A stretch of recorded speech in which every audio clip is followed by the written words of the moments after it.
కూటమిలో జరిగే అన్యాయాలు ఏ కులానికో ఏ మతానికో సంబంధించింది కాదు. టోటల్ ప్రజలందరికీ ఏపీ స్టేట్లో సంబంధించిన ప్రతి ఒక్క కులానికి వీళ్ళు చేసే అరాచకాలను పేదలు చాలా ఇబ్బంది పడిపోతున్నారు. పేద పిల్లలకు ఇంగ్లీష్ మీడియం లేదు. మధ్యతరగతుల వాళ్లకు పెన్షన్లు లేవు, వికలాంగులకు పెన్షన్స్ లేవు, వృద్ధులకు పెన్షన్లు లేవు, అమ్మ ఒడి లేదు, సూపర్ 6 అంటారు, సూపర్ 7 అంటారు. చేసింది అర్రో కొర్రో ఫ్రీ బస్, అది కూడా ఫుల్ ఫ్లెక్జెడ్గా లేదు. ఆ రోజు చెప్పింది ఏంది, వాళ్ళు ఈరోజు చేసింది ఏంది?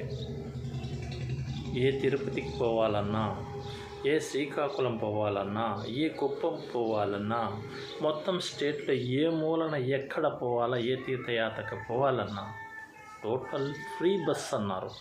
కానీ ఈరోజు చేసింది ఏంది? వీళ్ళు చేసింది ఏంది? ఈరోజు పల్లె వెలుగు అంట.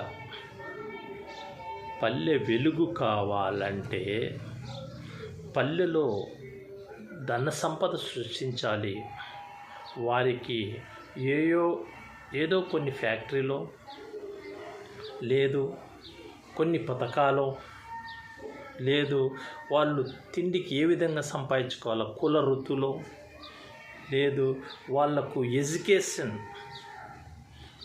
కుల వృత్తులకు సంబంధించినటువంటి ఎడ్యుకేషన్లను నేర్పి వాళ్ళని డెవలప్ చేస్తే అప్పుడు అది పల్లె వెలుగు అవుతుంది. నువ్వు పల్లె వెలుగు ఫ్రీ ఇచ్చే వాళ్ళను సోంబేర్లు చేసినట్లే అవుతుంది, కానీ నువ్వు వాళ్ళని డెవలప్ చేసినట్లు కాదు.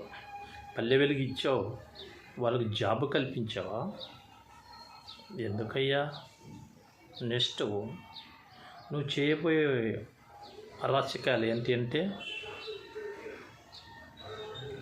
తెలుగుదేశం దొంగల పార్టీ మా తయారైపోయింది. ఎమ్మెల్యే స్థాయి ఇసుక, మట్టి, మైనింగు మాఫియాల మాదిరి తయారైపోయినారు. ఎవరి స్టేజీ వాళ్ళు దోచుకోవడం, దాచుకోవడం తప్ప ప్రజలకు మీరు మేలు చేసే పరిస్థితుల్లో లేరు. ఇప్పటికే 15 నెలల కాలంలోనే ఈ తెలుగుదేశ ప్రభుత్వము అట్టర్ ఫ్లాప్ అయ్యింది. సూపర్ 6 కాదు, సూపర్ ఫ్లాప్. సూపర్ 6 కాదు, సూపర్ ఫ్లాప్. ఈ ఫ్లాప్ను మీరు అధిగమించాలంటే ప్రజలకు సేవ కలిగే ప్రభుత్వం ఉండాలి. సీఎం గారి మాట వినరు, లోకేష్ గారి మాట వినరు, పవన్ కళ్యాణ్ మాట వినరు.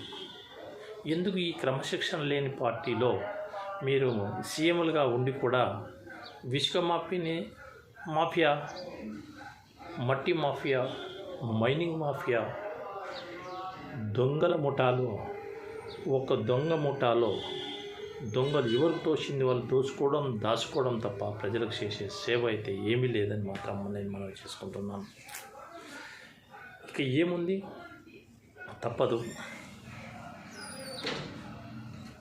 దివ్యాంగుల బాధలు చూడండి అయ్యా అంటే పాపం స్ట్రైకులు చేస్తున్నారు, బంధువులు చేస్తున్నారు. వాళ్ళు దివ్యాంగుల బాధలు చూడకుండా ఈ ప్రభుత్వం గుడ్డి ప్రభుత్వం మాత్రం ప్రవర్తిస్తుంటే నిజంగా ఆయన కాళ్ళు ఉండవు, చేతులు ఉండవు, ముఖం ఉండవు, వాళ్ళకు అన్ని విధాల సర్టిఫికెట్లు ఎలిజిబిలిటీ ఉన్నా వాళ్ళకు పెన్షన్ ఇచ్చేదానికి లేనకపోతారు.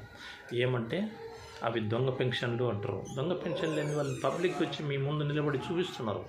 వారికి కాలు లేదా, చెయ్యి లేదా, విధి లేదా. వాళ్ళందరినీ మీరు ఈ విధంగా హింసించడం సరికాదు. త్వరలో దీని మీద చాలా పెద్ద ఉద్యమాలు స్టార్ట్ అవుతాయి.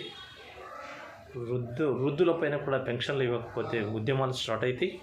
మీ ప్రభుత్వానికి చెడ్డ పేరు వస్తుంది. జాగ్రత్త చూసుకోండి అని మాత్రం నేను మనవి చేసుకుంటూ ధన్యవాదాలు.